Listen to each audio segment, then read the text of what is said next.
In this lecture, we'll study about the if-else statement. In one of my previous lectures, we have already learned about the working of if statement. The link of that video is provided in the description box. Let's try to understand the need of else statement.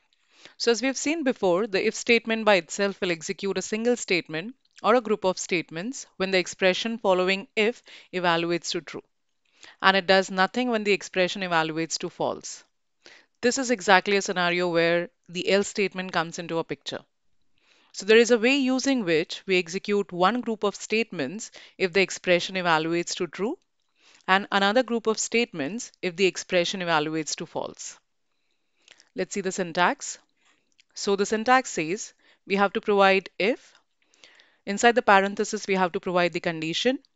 If the provided condition is true, then a block of code will be executed. Else, the another block will be executed. So this block is something that belongs to else, and this will get executed only when the condition is false. Let's say a C program to understand the working of if-else statement. So this is a program using which we'll be checking if the user is eligible to vote or not. As we know that the person is eligible to vote only when the age of the person is either greater or equal to 18. So let's start with the program. Here I'm starting my program with a comment, C program to check if the user is eligible to vote or not. Then comes a preprocessor directive, that is hash include, which is including standard input output header file. Here comes the main function with return type void.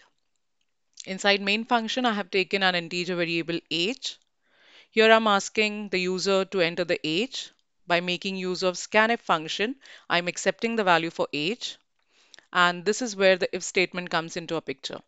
So as we have seen the syntax, if inside the parenthesis, we have to provide the condition. The condition is if age is either greater or equal to 18, we are going to print this message for the user. That is, congratulations, you are eligible to vote. Else, we will be printing this message. So whenever the age of the user is neither greater nor equal to 18, at that point of time, this statement will be printed.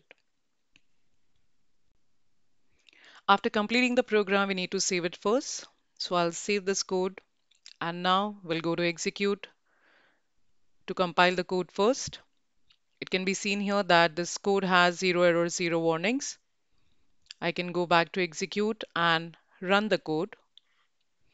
So here on the output window, it is asking me to enter the age. Let's say the age is 24.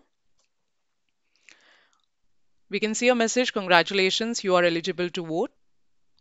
Let's try to understand the flow of execution here. So first of all, a message will be printed for the user to enter the age. As we can see, the user has entered 24. It will come down inside the condition of if, and it will check if the value of age is either greater than or equal to 18. So as we know that 24 is greater than 18, it means the condition is true. As this condition is true, we are going to get the message, congratulations, you are eligible to vote. Let's run the code one more time.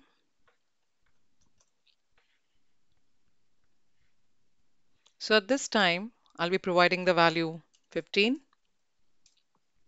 And here we can see we are getting the message, sorry, you're not eligible to vote. Let's try to understand the flow of execution in this case. So after scanning the value, here it will check the condition. The value of age, what I have provided this time is 15. It will check if 15 is either greater or equal to 18. So as we know that 15 is neither greater nor equal to 18, it means that the condition is false. As the condition is false, it will directly come down to the else part and it will execute this printf statement where sorry, you're not eligible to vote message will be printed for the user.